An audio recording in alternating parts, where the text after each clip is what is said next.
इस वीडियो में हम बात करेंगे अग्निपथ स्कीम के बारे में कि आखिर ये अग्निपथ स्कीम है क्या, आखिर सरकार को इसे क्यों लागू करना पड़ा और इसके क्या फ़ायदे हैं, क्या नुकसान है, क्या सरकार का ये फैसला सही है, क्या गलत है, आखिर क्यों जो यूथ है वो सड़कों पे उतर आया। तो इस वीडियो में हम उसी के बारे में बात करेंगे, तो बने रहें वीडियो में एंड तक। तो चलिए इस वीडियो को शुरू करते हैं।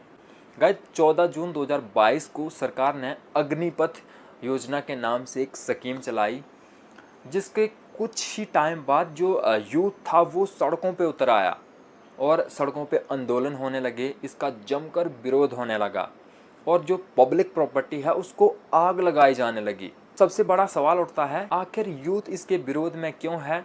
तो सबसे पहले हम समझ लेते हैं कि अग्निपथ योजना आखिर है क्या। इस स्कीम के तहत हर साल 46,000 सोल्जर को भर्ती किया जाएगा और उनकी जो नौकरी है वो सिर्फ 4 साल की होगी।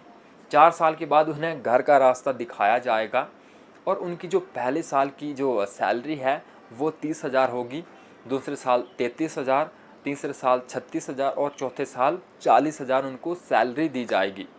और जो 75% जो सोल्जर होंगे उनको बाहर का रास्ता दिखाया जाएगा और जो 25% सोल्जर होंगे उनको रखा जाएगा। और 4 साल के बाद जो सोल्जर बाहर होंगे उनको कोई भी पेंशन नहीं दी जाएगी, कोई भी दूसरी नौकरी की कोई भी गारंटी नहीं दी जाएगी। तो ये है अग्निपथ योजना। तो अब समझते हैं कि सरकार ने इसको क्यों लागू किया, आखिर सरकार का क्या कहना है। तो पहला पॉइंट आता है, सरकार कहती है जो सोल्जर की एवरेज एज है वो है 32 साल, लेकिन अग्निपथ योजना के तहत इसकी एज कम हो जाएगी और जो फौजी होंगे वो मैक्सिमम युवा हो जाएंगे, क्योंकि युवाओं में बहुत ज़्यादा जोश होता है और जो 32 साल के होते हैं उनमें कम जोश होता है। तो पहला कारण तो सरकार ने ये बताया। और दूसरा कारण बताया, अग्निपथ योजना के तहत जो भी पैसा बचेगा, जो भी सोल्जर्स का जो सैलरी का और जो पेंशन का पैसा बचेगा, उनसे वो हथियार खरीदेंगे, उनको उस पैसे को वो टेक्नोलॉजी के लिए लगाएंगे। और तीसरा फ़ायदा बताया कि जो भी अग्निवीर होंगे जो 4 साल की सेवाएं देंगे, उसके बाद उनके पास काफ़ी पैसा होगा, 15-20 लाख रुपए। उस पैसे को वो किसी अपने बिजनेस में यूज़ कर सकते हैं, अपने किसी काम में यूज़ कर सकते हैं और किसी दूसरी नौकरी के लिए उसको यूज़ कर सकते हैं। लेकिन अब सवाल उठता है कि यूथ इससे नाराज़ क्यों है।